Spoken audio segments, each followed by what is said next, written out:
Hey everybody. So for this video, I wanted to take a minute or two to discuss myelinated versus unmyelinated axons. This is something we already discussed, but I thought this was important enough that we should talk about it one more time to truly understand the difference between the two. So when you're looking at neurons, there are two ways you can have signal conduction. There are the unmyelinated fibers. In this case, we're going to have fibers that have voltage-gated sodium ion channels throughout the entire length of the axon. Because of this, these impulses are going to travel much slower.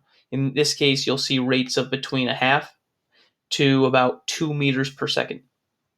Still really quick, right? However, when you compare it to that of the myelinated fibers, you're going to see impulses that travel at speeds up to 130 meters per second.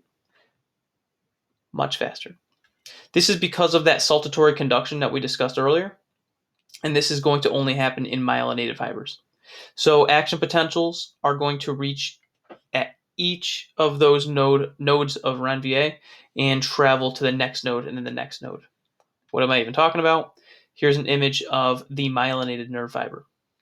We have these myelinated sections due to the Schwann cells, because this is the peripheral nervous system. And what we're going to see is an action potential at each of these nodes. And therefore, we're kind of skipping over sections of the axon, hence saltatory conduction. If these myelinated fibers were not here, these myelinated sheaths were not here on the axon, then we would need to have the action potential travel the entire length, as you see my mouse going, the entire length of the axon. But because we have these myelinated fibers, we are going to see pretty much a skipping over different sections of the axon and therefore generate a much faster signal. So as I mentioned before, there are plenty of videos online if you want to see this in a little more detail, or if you have any questions for me, please let me know.